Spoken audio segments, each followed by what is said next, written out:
Здравствуйте.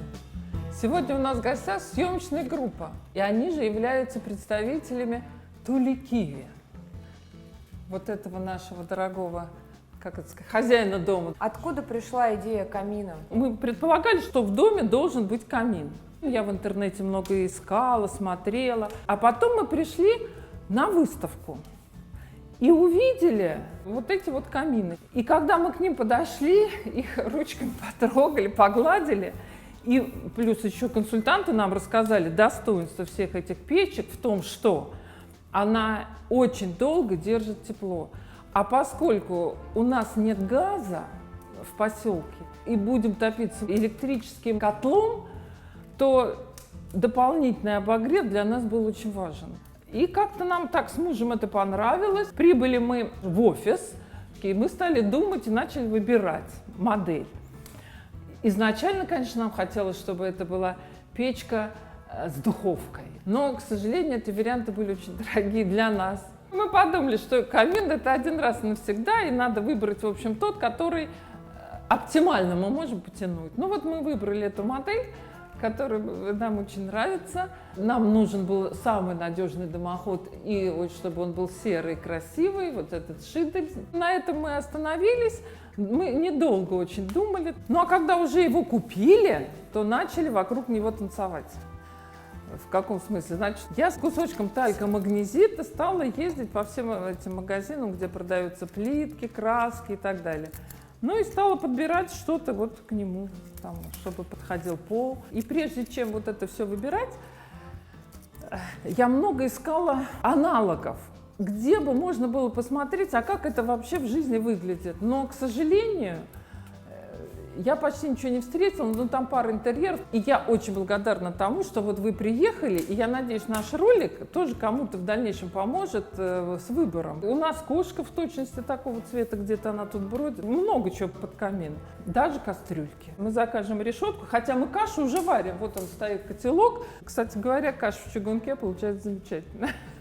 Сколько времени у вас ушло, чтобы соорудить такой чудный интерьер? Вот сейчас 3-й год. Я точно знала, что я хотела. И мне надо было все, что я хочу, расположить в соответствии с частями света. Ну, знаете, у всех свои заморочки. А серый цвет не смущает? Он вообще сейчас в тренде. Почему остановились на верхнем подключении? Для меня симметрия вообще важна. В моей голове не укладывалось, что это должен быть дымоход сбоку. Мне это было важно. Какие ожидания от камина? В первую очередь, чтобы это было функционально и красиво, да? То есть функционально это значит, он должен отапливать в какой-то мере дом. Причем вот эта модель, у него довольно большая площадь отопления. Площадь первого этажа у нас 80 метров. Это важно. Если вдруг придут такие ледяные холода, то вот мы включим этот камин, и он, значит, сильно нагреется и долго будет поддерживать тепло. Ну и второй, это он, конечно, должен украшать дом, это безусловно. К нам довольно часто гости приезжают, и все в первую очередь обращают на камин. И мы так его расположили, что прям ты входишь, и вот ты на него опираешься. Всем очень нравится. Да, а потом у него цвет-то серый, очень благородный. Мало того, этот товарищ, он, если вы к нему подойдете с жирными руками, его потрогаете, то на нем они останутся, жирные пальчики. Берете влажную тряпочку, средством для мытья посуды, капля одна, протираешь, и ничего не останется. Поэтому я там его в офисе обязательно проверила. Я говорю, а как быть? А вдруг оно испачкается, оно будет весь в пятнах? Мне сказали, не беспокойтесь, вы его помоете. Истинная правда. Какие самые большие были сложности придумать интерьер? Я сюда купила, значит, на первый этаж 80 метров плитки, которая была под дерево. Причем я же везде ходила с кусочком, и там в магазине оказалось, что оно совпадает. А когда мы сюда привезли, я приложила, ну никак не поет. Можете себе представить, все эти 80 метров забрали назад и привезли новую плитку. Мой муж на меня смотрел, как на сумасшедшую. Вот эти камушки, которые у нас здесь лежат, вот с такими камушками я ездила по магазину. Представляете, вот если вы возьмете кирпичик и ровно такой же кирпичик из этого талька-магнезита, то по весу кирпич вам покажется пушинкой. Он очень тяжелый. И, кстати говоря, почему, собственно, мы еще на нем остановились, потому что он же совершенно натуральный, его же добывают, а сейчас вообще экология, она, как сказать, в большом почете, никакой синтетики нет, и никаких тут, это не то, что искусственно выведенный камень какой-то созданный, он, мне кажется, еще, может быть, даже в какой-то мере лечебный. Вот, например, спина болит, печь разогрелась, вот к этому месту к боку подходишь, вот так прислоняешься позвоночником и вот так вот греешься. Офигенно. Вот.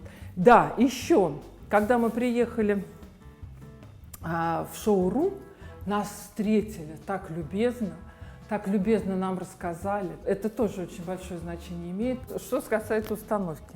Четкость необычайная. Когда человек построил дом, он может про дом рассказывать бесконечно, он даже надоесть может с этим.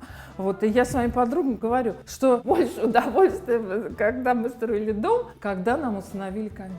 То есть все быстро, скоро, четко, красиво, все было сделано правильно. В первую очередь, всегда в строительстве, что бы вы ни делали, всегда должны быть правильные мастера. Потому что если вы выбираете неправильных мастеров, вы, может быть, меньше платите за это, но вы потом расплачиваете своей нервной системой. Если вы выбрали достойных мастеров, вы расплатились только деньгами. Важно то, что вот это же не только тепло, это еще здесь у нас по плану заказать сетку, и там еще готовить пищу на экологическом огне, на дровах. Вот, кстати говоря, мы сейчас топим осины. Я вот еще что не сказала. Мой муж, у него очень серьезная работа, умственная и для рук. Он врач-нейрохирург. Как мне папа говорил: Лара, не давай мужу в руки лопату, он на следующий день зарежет человека.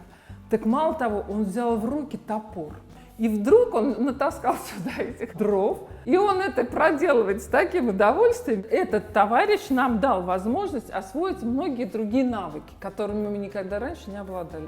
Ну, например, варить в печке мне не приходилось, только в сказках читала. Вот. И мужу моему тоже рубить дрова. Все же мечтают как? Ты сел возле камина, открыл бутылку вина и сидишь, слушаешь музыку и ведешь какие-то благородные беседы. Вот это вот в нашей жизни случается, слава богу. И на последних строках нашего долгого повествования я хочу сказать вот что. Какой загородный дом без камина? А камин должен быть тули-киви. Мы хорошо поработали, а теперь мы должны отобедать. К столу, господа. Спасибо большое за теплый прием. На здоровье. Приезжайте, пожалуйста, в гости почаще. Знаете, я что хотела спросить? Где посмотреть о вас, об этом камине? У нас есть YouTube-канал Тули-Киви Да Раша. что вы! Ничего себе! У нас есть Instagram-аккаунт Тули-Киви Раша. Милости просим. Тули-Киви Раша. Да, Тули-Киви Раша. Как бы не забыть. Тули-Киви Раша. Вов, ты запомнил? Тули-Киви Раша. На сегодня у нас все. Нам очень понравилось уютное гнездышко Ларисы и Владимира Михайловича. Напоследок скажу, мы хотим делать интересные видео для вас, поэтому ставьте лайки, оставляйте комментарии и пишите нам, что еще вы хотите узнать о жизни Тули-Киви.